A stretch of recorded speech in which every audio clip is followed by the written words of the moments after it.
maalis mo man ako sa presidential race, hindi pa rin ikaw ang presidente, king ina mo. Walang buboto sa'yo. Please lang. Wala. Hindi ka nga dumadaan ng contest eh. Kasi wala kang kalaban sa Tacloban. Kasi binibili mo, pinapakidnap mo, hinaharas mo, ang mga kalaban mo. Hindi ka dumaan ng contest. Ang alam mo lang, kasi mayaman ka, bibilin ko lahat ng tao na pera. E pobre man mong tanan, kwarta na may inyo. There is nothing in you except money. Yan lang. Martin, harapin mo yung katotohanan. Walang puking ina, walang bubuto sa'yo. Senador man, Vice President man, walang bubuto sa'yo. Hindi ko nga alam kung mananalo ka pa ngayon sa Tacloban eh. Palamang hindi na. Sinong gusto sa lahat sa buong Pilipinas ang ibalik ka sa Kongreso? E di lahat ng tao pupunta yan doon sa Tacloban, nangangampanya yan sa kalaban mo. Kasi magnanakaw. I've been watching so many videos of VP Sara circulating online, and napaka-unfair yung mga pinagsasabi niya. She's not here for her to say all those words, all those allegations.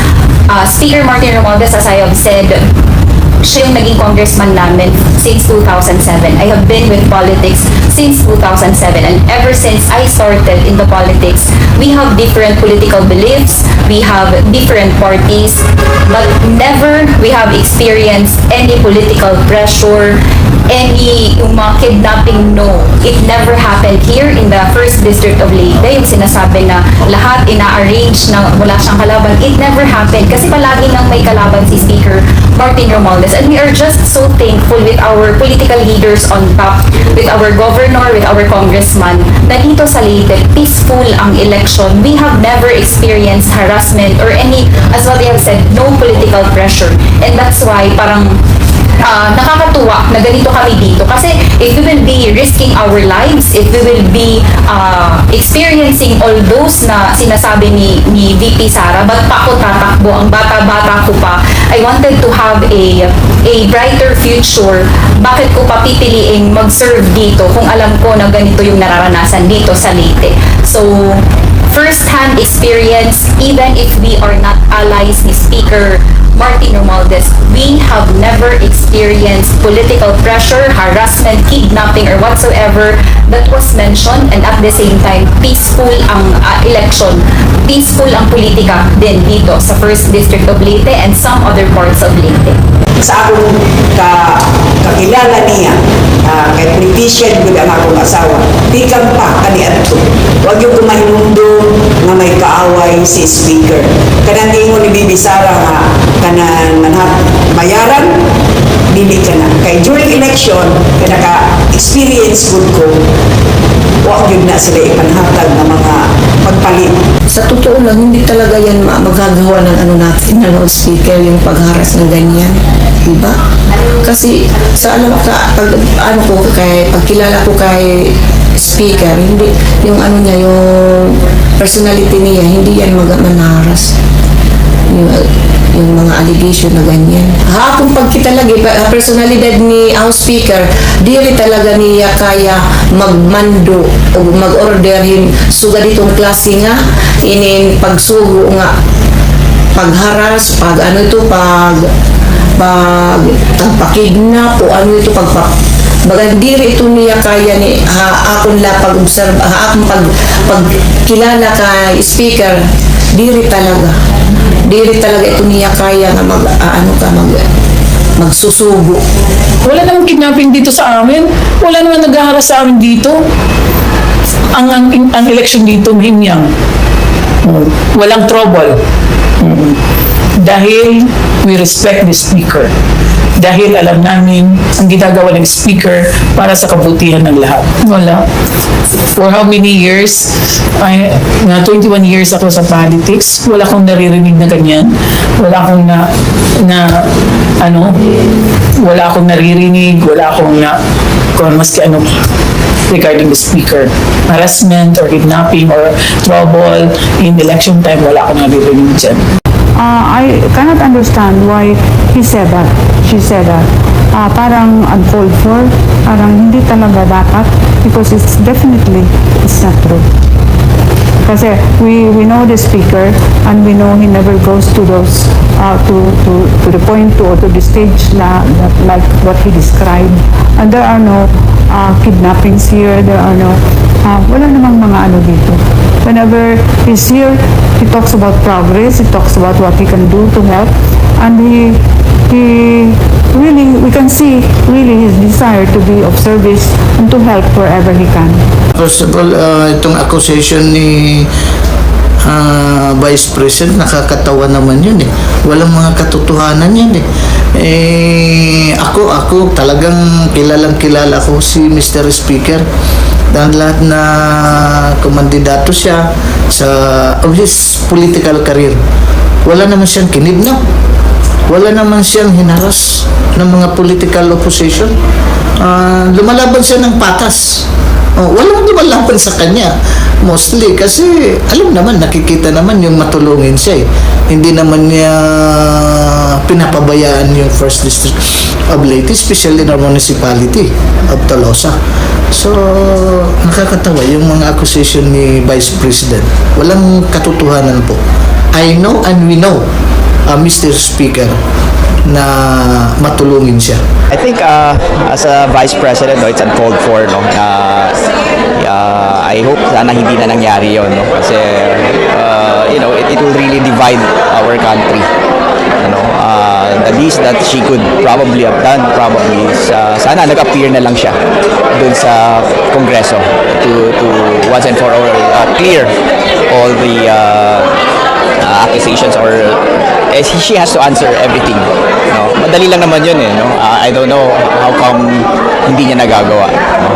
And I hope yung advisors niya will advise her to really come up with a good solution to this situation now in Congress.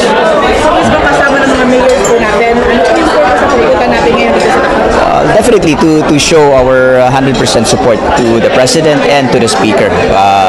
Support for their leadership. Nandito pa rin kami. Siguro diyan kasi sa political lang yan, no? Anyway, kami sa Region 8, lalo na sa Southern Leyte, on behalf of the mayors, no? Mayroon na kami manifesto na full support kami sa Presidente, kay Speaker, kasi sa this time that ang mga tao sa bayan namin ay nakatanggap directly, no? Through Tingog Party List Board na natanggap na directly MAIP, AX, lahat ng mga program ngayon na marami talaga. So I hope it will continue. So sa sa panahon ngayon, it's siguro na lalo na taga Region 8, dapat lang na tayo ay supportive sa Speaker kasi taga Region naman. At saka yung Presidente natin, taga Region 8. No? So again, full support kami sa Speaker at sa Presidente natin. Galit na galit po kami sa pagmumura ng Vice President sa isang dignified speaker like of Congressman Martin Romualdez. He doesn't deserve such profane language, no, of course, by the Vice President. Alam niyo po, not only that, mas lalo po kaming nasasaktan sa ginawa po na active death threat ng Vice President sa Speaker po natin. This is not just an affront attack or insult, no, to the dignified personality of the Speaker. Ito din po ay isang insulto sa amin ng mga constituents ni Speaker sa 1st District ng Leyte. Parang kami na rin ho yung hinaras, kami na rin po yung binigyan ng death threat, kami na rin po yung minura ng Vice President, because the good Speaker is representing the constituency of the 1st District of Leyte. Nais po namin bigyan diin na hindi po totoo yung ibinabatong mga akusasyon sa congressman po namin dito sa 1st District ng Leyte, si Speaker Martin Romualdez, na siya po ay nanghaharas, siya po ay nangingidnap. Ang akusasyon po ng Vice Presidente na kung hindi gagawin po ito ni Speaker ay talo po siya dito sa 1st District ng Leyte, ay malaking mali po yun at kasinungalingan po iyon.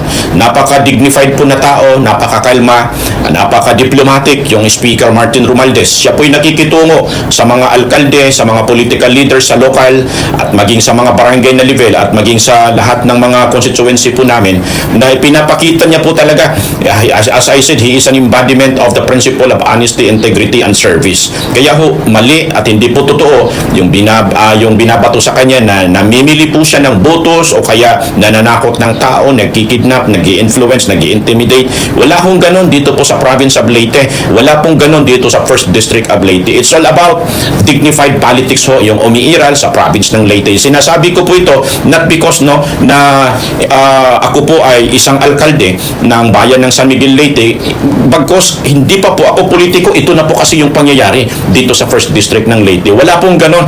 Napaka-peaceful, napaka-patas ng eleksyon po namin dito for congressman or representative. At hindi din po totoo na binabayaran niya yung mga kandidato. Sa bawat po eleksyon, palagi po siyang may kalaban. Hindi po basta-basta din yung kalaban niya kasi mga abogado din po sila. Subalit siya po talaga yung gusto ng 1st District of Leyte na maging representante namin sa House of the Representatives. Kaya ho, nananalo po yung Martin Romualdez na ngayon speaker po sa 19th Congress, wherein kami po dito sa 1st District at sa kabuuan ng Leyte, we are very much proud na yung speaker nga po ay galing ho sa probinsya at saka sa distrito po namin. First of all, itong accusation ni Vice President, nakakatawa naman yun eh. Walang mga katotohanan yan eh. Ako talagang kilala ko si Mr. Speaker. Dan lahat na kumandidato siya sa his political career. Wala naman siyang kinidnap. Wala naman siyang hinaras ng mga political opposition. Lumalaban siya ng patas. Walang lumalaban sa kanya. Mostly kasi alam naman, nakikita naman yung matulungin siya eh. Hindi naman niya pinapabayaan yung 1st District of Leyte, especially in our municipality of Tolosa. So, nakakatawa yung mga accusation ni Vice President. Walang katotohanan po. I know and we know, Mr. Speaker, na matulungin siya. O ano ngayon mga didishits? Bakit kayo hindi nyo tanungin, no? Yung inyong BP, kung sino ang tunay na nananakot, nangingidnap ng political rival, at kung sino ang nangaharas. Tanungin nyo kaya kung sino. Kasi si Speaker, wala ka makikitang trace ng pagiging violente. Parang si BBM. No traces of any violence. Diba? So, pahiya kayo ngayon, ano? Pahiya. Napahiya. Pahiya.